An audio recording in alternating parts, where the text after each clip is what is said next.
Okay, let's kick this off. We're doing a deep dive today into Cult of Krameria. Right, the Portuguese Electronic Act. Really interesting story there. Yeah, definitely. They really carved out a unique sound, especially starting in the 90s. Our sources mostly cover, their history, their impact. hmm So the mission here basically is to figure out how they made such a distinctive mark and why that sound, well, why it still connects with people. And it's fascinating how they came right out of a specific time and place, isn't it? Lisbon, the 1990s underground scene. Yeah, it seems like the perfect incubator for what they were doing. Totally. It started apparently in 1993. Just three friends, the classic story, really. Shared passion for rhythm, for emotion, for that whole dance culture vibe. Absolutely. And what they cooked up wasn't just like another house project.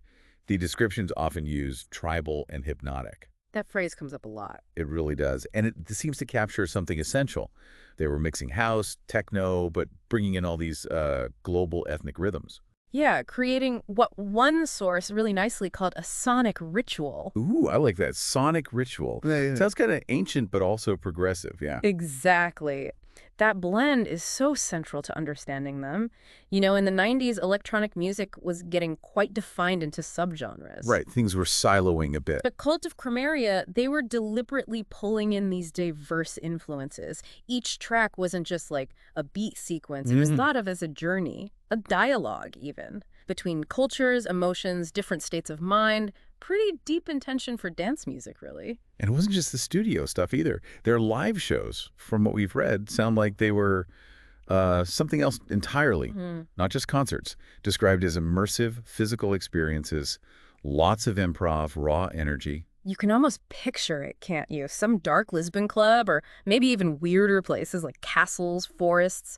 They apparently played in all sorts of spots. Wow. Yeah, the sources really highlight how they could channel this intensity into what someone called a tribal communion on the dance floor. That phrase again, tribal. Right. And this line, they didn't just play music, they summoned it. That really gives you a sense of the vibe. That definitely does. It makes you think about the power of live electronic music back then. It wasn't just listening, it was properly communal, a shared energy. And those unusual locations probably just amplify that whole feeling, taking it out of the standard club context. So sure, breaking down those walls. So, okay, when we talk specifics, what tracks should people maybe check out? The sources flag some key underground anthems. Yeah, there are a few that seem essential, like Love and Happiness, that was back in 95. Okay. Then Voodoo Drums in 96. Later on, you've got Egocentric in 2000. Right. Esperanza in 2004, and 100% around 2006. Seems like each one was kind of pushing that tribal house sound forward. And Esperanza, that sounds like it was a pretty big moment for them. Oh, absolutely. Apparently that track, which is described as sort of haunting but also uplifting, Okay. it hit #1 on Beatport, the global chart, and stayed there for 2 weeks. Wow, for an independent Portuguese act, that's huge. It really is. And then it even cracked the Billboard Dance Chart top 10 in the US. That just shows how far their sound reached, Yeah, Its global appeal. definitely. And it wasn't just the charts or the fans. They got noticed by some, well, pretty big names, like Danny Tenaglia. Yeah, the legend himself. Huge figure in house, known for his own tribal leanings. Right. And he became a real supporter, Yeah. apparently. Even remixed some of their stuff. Exactly. Having someone like Tenaglia remix your tracks, champion your sound, that's massive validation. Huge exposure it must have been. No doubt. It opened doors, led to more collaborations, more remixes. It really put them on the map alongside the sort of house and techno elite, globally speaking. But even with all that international success, the sources keep coming back to their roots, how deeply Portuguese they remained. That seems really important to their identity. Their music pulling from Iberian influences, African, South American. Which makes total sense given Lisbon's history, right? Yeah. That whole multicultural melting pot. Precisely. And if you connect that to the themes in their music, it gets even more interesting. How so? Well, the track titles, the overall vibe, they often explored things like hope esperanza, literally means hope, right?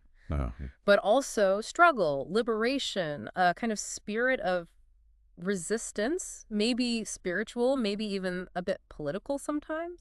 so there's like layers to it, not just dance floor energy, but something deeper being communicated. Yeah, definitely seems that way. Adds another dimension to just the beats and rhythms. And they stuck around for a long time, too, didn't they? And a scene that changes so fast. Remarkably so, over 400 performances mentioned, and this real sense that they prioritized authenticity, staying true to that core sound. Right, what one source called the soul of the underground, not just jumping on every new trend. In an industry that can be so fickle, that kind of integrity, sticking to your guns artistically, it really says something. It really does. And it suggests a genuine connection with their audience over the years. Mm-hmm. And they kept evolving too, apparently, using new tech, but still keeping those tribal roots central. Still active, right? Right. You can find their stuff on SoundCloud, YouTube. Yeah, it seems like they're still sharing music, which means new people are constantly discovering them. That sound is kind of timeless in a way. So wrapping this up, for you, the listener, interested in getting this kind of knowledge quickly but also thoroughly. What's the takeaway here? Well, Kult Krameria is just a really great example, I think. How a unique vision, one that's really rooted in a specific culture, but also looks outwards. Yeah. How that can create something that lasts, something with real impact. It makes you think, doesn't it? About the stories behind the music you hear. All those hidden histories and influences. Exactly. Maybe their journey kind of encourages you to dig a little deeper into the sounds you love, you know? Find out where they came from,